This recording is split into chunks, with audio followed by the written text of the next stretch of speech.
महाराज, आजकल आपके एक चेले पर बहुत पाखंडी लोग टूट के पड़े हुए थे। बोले ये भगवान की कृपा क्या, ये बालाजी की कृपा क्या है? मैंने कहा बालाजी की कृपा क्या है, यदि ये बिना आंखों के देखनी हो तो पूज्य राम भद्राचार्य जी में देख लो। ये हनुमान जी की कृपा, राम जी की कृपा। सनातन संस्कृति का चमत्कार क्या है कि एक व्यक्ति जिसकी बाहर की आंखें नहीं और कैसे अंतः प्रज्ञा खुलती है, क्या रितंबरा मेधा होती है, क्या वो ईश्वरीय अनुग्रह अनुकंपा होती है। और फिर मैंने कहा आपको बाहर की आंखों से देखना हो तो फिर पूज्य महाराज जी के शिष्य हमारे राम धीरेन्द्र कृष्ण शास्त्री महाराज जी के शिष्य हैं, कृपा पात्र हैं महाराज। अब उस भगवान के अनुग्रह से व्यक्ति को जो सूक्ष्म जगत है, जो अदृष्ट है, उसका भी उसकी अनुभूति होती है। और लेकिन ये विशुद्ध रूप से गुरु कृपा और भगवत कृपा से होता है। और धीरेन्द्र कृष्ण शास्त्री जी एक गुरु की कृपा, भगवत कृपा के कारण से बालाजी महाराज जी की कृपा होती है। मेरे से बोले महाराज जी कहते हैं कि ये भूत प्रेत भग जाते हैं। मैंने कहा भाई भूत पिशाच निकट नहीं आवे तो भगवान जी की कृपा से तो भूत प्रेत क्या है, ये कुछ प्रारब्ध दोष है, कुछ है, आसुरी शक्तियां हैं।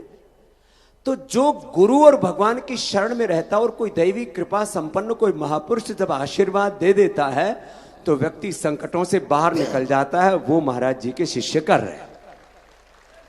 और जहां तक रहा प्रश्न तर्क वितर्क का, जिनको तर्क वितर्क करना हो तो महाराज जी के पास आ जाओ, और जिनको चमत्कार देखना हो तो महाराज जी के चेले के पास जाके देख लो। तो खैर, फिर मैं तो ज्यादा मीडिया के लोगों को फोन नहीं करता, लेकिन मैंने कुछ को बोला भाई सब जगह पाखंड मत देखो, कुछ ये भी देख लो कि एक अदृष्ट लोक भी है और ये सच है जो दिख रहा है आंखों से। ये तो 1% लोग, अदृष्ट जो है 99% है। देहवाव ब्रह्मण रूपे मूर्तम च यत् ब्रह्म वदन्ति। और ये जो अदृष्ट जगत है ये क्या है, ये एक ऊर्जा है। This whole universe is the composition of different energy fields. और वो ऊर्जा जो तरंगे हैं वो गुरु और भगवत कृपा से आपको कोई मिल गया, ईश्वर की कृपा। बाकी तो सबको भगवान ने मनुष्य का जन्म दिया है, यही भगवान का कितना बड़ा अनुग्रह है।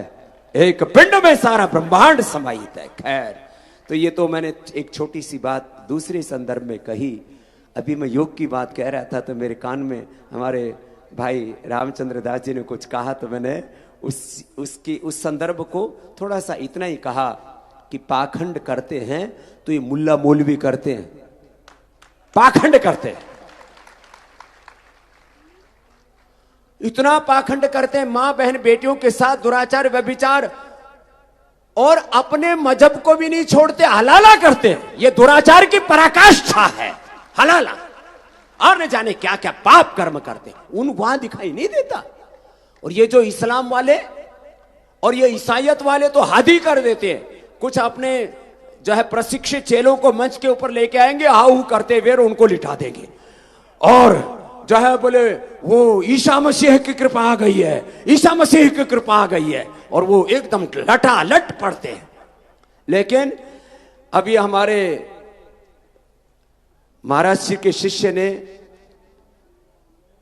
उनको बोला कि कोई ईसाई आकर के हमारे सामने चमत्कार करके दिखाए, नहीं तो सनातन धर्म को की शक्ति को स्वीकार करके जाए।